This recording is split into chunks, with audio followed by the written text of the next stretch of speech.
सालों पहले एक नगर का राजा अपने राज्य में रात को अपना रूप बदलकर घूमता था।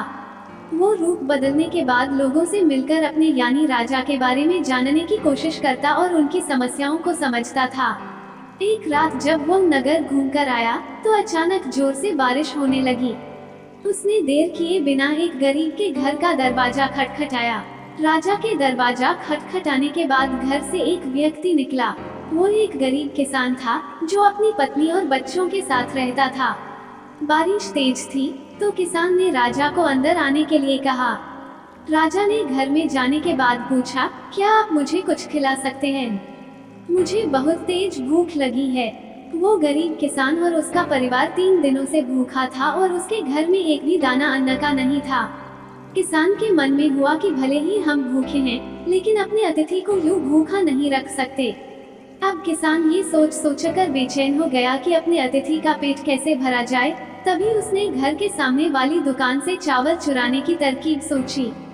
उसने सिर्फ अतिथि के लिए ही 2 मुट्ठी चावल लिया और उसे पकाकर राजा को खिला दिया।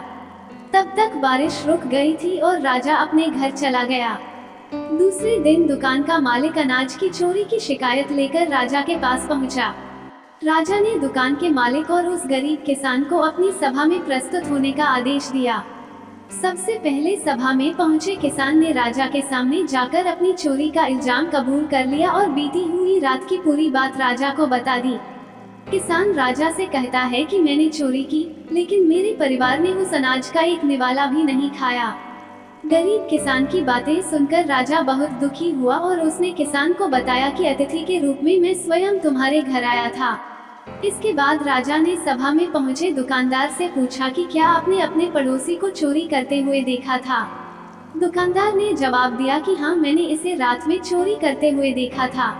दुकानदार की बात सुनने के बाद राजा कहता है कि इस चोरी के लिए मैं पहले जिम्मेदार हूँ और फिर दूसरा तुम हो, क्योंकि तुमने अपने पड़ोसी को अनाज की चोरी करते हुए देखा, मगर कभी उसके भूखे परिवार को नहीं देखा।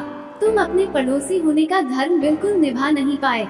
इतना कहने के बाद राजा ने दुकानदार को सभा से जाने के लिए कह दिया और किसान की अतिथि निष्ठा भाव को देखकर उसे 1000 सोने के सिक्के इनाम के रूप में दे दिया।